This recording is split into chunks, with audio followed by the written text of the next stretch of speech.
Ayotte, maybe a child care question? Tax deduction. In conclusion, Yes, Bob, go ahead.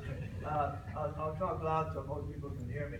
I'm going to take my AARP hat off. I'm Bob Dent, volunteer spokesperson at AARP, but I want to thank you for supporting the FBI. I'm a retired FBI agent, and thank you for your support continually and your comments today.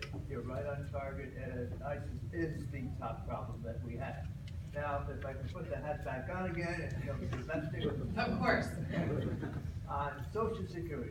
So many people depend on that now, and as you know, everyone knows, it has a problem coming up in a few years, where if the trustees are correct, trustees of Social Security are correct, a 25% reduction in checks. And those checks are vital to a lot of people, the low income, the disabled, survivors, where they had the death of a breadwinner and so forth. What would your ideas be on strengthening Social Security for the future? Thank you. Now, thank you, Bob. I believe the trustees said 2034, their recent report is when we would face basically a 25% cut, which would be horrific. You know, having blessed to have both my grandparents live well into their 90s, and they wouldn't have made it without Social Security. So it's very critical. And the way I look at how do we address the Social Security challenge, I'd say number one, we need leadership and we need courage. And we know what to do. There are many different solutions that are proposed out there. I always go back to what Ronald Reagan and Tip O'Neill did. They did it together on a bipartisan basis.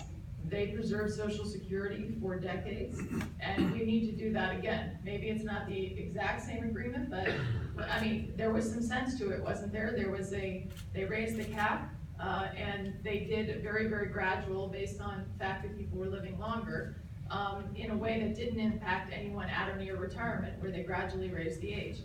And so this was a way that they could come together and do this.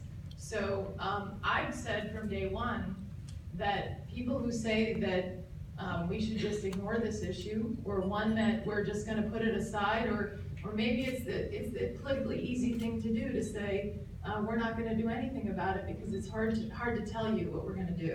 I'm not in that camp. So count me in the camp that wants to address all the above, whether it's a means testing, whether it's depending on how it's done, or the raising of the cap, or how we do this. I'm open to this, and I think we need to do it. And I think it's very solvable. I think it's very solvable politically, and one that we could get done, and it's going to take bipartisan leadership. And that's something that I've prided myself on, and I hope I can be a very productive player in making that happen. Thank you. Thank you.